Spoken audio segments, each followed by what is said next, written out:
બહુ દાદાગીરી કરો. મારા ઘેર દાદાગીરી કરો. સાહેબ નામ શું? સાહેબ નામ શું? સાહેબ બોલો સાહેબ નામ શું? તમારું નામ શું? બોલો નામ બોલો. વિક્રમભાઈ જેવા. આ દ્રશ્યો ગુજરાતના પાટણના છે, જ્યાં કાયદાની રક્ષક પોલીસ જ ભક્ષક બનતી જોવા મળી છે. દ્રશ્યોમાં જોઈ શકાય છે કે પોલીસ ઘરમાં ઘૂસીને રહેવાસીઓ પર દંડાવાળી કરી રહી છે.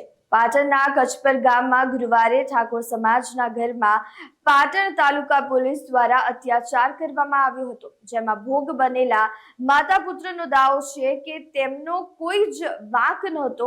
ઘટના બની ત્યારે પિતા દીકરો ઘરના આંગણે બેઠા હતા અને માતા ઘરમાં રસોઈ બનાવી રહી હતી. જોકે આ સમયે ગામમાં બીજી કોઈ જગ્યાએ ઠાકોર સમાજના છોકરા પર કોઈ અસામાજિક તત્વો દ્વારા પથ્થરમારો કરવામાં આવ્યો હતો, જેના અનુસંધાને તાલુકા પોલીસની 3 થી 4 ગાડીઓ આવી અને પિતા પુત્ર સાથે મારઝૂડ કરવા લાગી. આ સિવાય પોલીસે ઘરમાં પણ અનેક તોડફોડ કરી હતી. જ્યારે પીડિતે પૂછ્યું કે અમારો વાંક શું છે, ત્યારે પોલીસે જવાબ પણ ન આપ્યો. આ મામલે પીડિતની માતાએ પોલીસ સામે આકરા આરોપ સાથે પોતાના નિર્દોષ હોવાનો દાવો કર્યો હતો. ત્યારે જુઓ પીડિતની માતા આ વિશે શું કહે છે.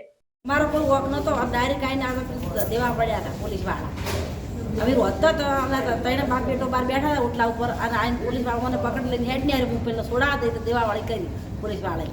કોઈ અમને પૂછવા નહીં આવ્યું કે કશું નહીં, દે કર્યું છે એમને.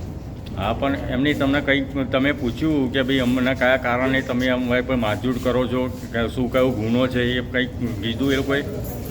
અમે પૂછ્યું પણ અમને કોઈ એનો જવાબ જ નહીં આવ્યો. તો કે ગામમાં આવું કે ઝઘડો છે કે કેમ ઘરમાં ઘરે બેઠા છો? ઘરે તો બેઠા જ ને સાહેબ, અમે ઘરે બેઠા એમાં દેવા મળ્યા હતા. કંઈક ગામમાં બનાવ બન્યો હોય કે કંઈક પણ તમારા ઘરે કોઈ ફરિયાદ તમારી વિરુદ્ધ નોંધાઈ હોય, એનું કંઈ પણ કારણ છે ખરું? ના, એવું કશું જ નહીં. એનું કોઈ કારણ નથી. ગામમાં ઝઘડો છે તો પણ તો શેઠ અમે તો બહુ શેઠ હતો, અમારા ઘરે બી બેઠા હતા. એટલે ગામમાં એ વખતે બનાવ બનેલો છે. તેમાં પોલીસ આવી હતી, અમારા ઘરે આવીને દેવા મળી અમારે. બરાબર. નાના બાબલાને સોળી મને બેબી નહીં, એક થપ્પડ સોળી મીઠા ઉપર. એટલે શું શું કર્યું પોલીસવાળા આવીને ઘરમાં? ઘરમાં આવીને પછી દેવાવાળા કર્યા, મારામારી કરી. મારામારી કોની ઉપર હાથ ચાલાકી કરી પોલીસવાળાએ? ત્રણે બાપ બેટા ઉપર. 3 વાર. બરાબર. તાલુકાની પોલીસ હતી. તાલુકા પોલીસ હતી. અમે ઓળખતા નતા અને એ આવીને દેવા માંડ્યા. હા, કેટલા હતા અંદાજિત પોલીસવાળા? 7 થી 8 જણ. 7 થી 8 જણ. અને ગાડીઓ હતી 3 ગાડીઓ. 3 ગાડીઓ. હા. આ સિવાય જ્યારે પીડિતને આ વિશે પૂછવામાં આવ્યું ત્યારે તેને પણ આ વિશે પોતે નિર્દોષ હોવાનો અને પોલીસની ક્રૂરતાનો દાવો કર્યો હતો. સાહેબ, હું નોકરીથી ઘરે આવ્યો ને, મારા જો ફોન ચાલુ હતો બરોબર, ભાઈબંધનો. હું ઘરે વોકિંગ પર થઈ ગયું, તને ફોન કર્યો. એમ એટલી વારમાં પોલીસવાળા આવ્યો, મને દાદાગીરી કરવા મળ્યું. તું ઘરમાં જતો હું નોકરી એને જ આવું. મારા શું કીધું વાંક હતો એમને, એમ તરત છે ને મને પકડ્યો અને ગાડી બી હું મારો વાંક શું હોય, હું મારો વાંક મને કોઈ ફરિયાદ કરી ગયો કે ના તું ગાડી બી જાય તરત. પછી મને એમ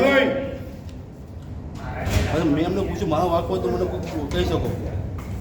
ભાઈ મને કે તારો વાંક હોય ને ગાડી મને ખેંચી લઈ જાય, મને જેકેટ પાડી નાખ્યું અને મને કે તું ગાડી હારે બેસી જા. પછી બીજો ભાઈ આવ્યો તરત મને એક ધોકો ચોડો તો મેં ધક્કો મારી હું ઘેર જતો ઘરમાં મને મારવા માંગે. ઘરમાં કંઈ નુકસાન કર્યું? ઘરમાં છે તોડાતોડી કર્યું. ઘરમાં તોડફોડ કરી નાખ્યું. એટલે આ તમને આમ શું અંદાજ શું બેસે છે કે ભાઈ જૂની અદાવત જે તમારા કતપુર ગામમાં થોડોક ટાઈમ પહેલાં જે મર્ડર કેસ થઈ ગયો હતો એના કારણે પોલીસવાળા એમને કોઈક હશે કોઈ કાર્યવાહી અમારા શું વાંક હતો એમ કહું. બરાબર. તાલુકા પોલીસ એમને નામ તો નહીં ખબર પણ એમને સક્કલથી ઓળખું. તાલુકા પોલીસ હતું. એવામાં સમગ્ર મામલે હવે પોલીસની કાર્યવાહી પર સવાલ થઈ રહ્યા છે. શું પોલીસ આ પ્રકારે કાયદો પોતાના હાથમાં લઈ શકે છે?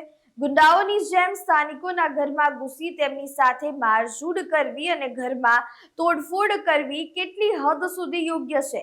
જો કે આ મામલે હજુ સુધી પોલીસની કોઈ પ્રતિક્રિયા સામે નથી આવી. આશિષ શાહ સાથે ચક્રવાત ન્યૂઝ, પાટણ.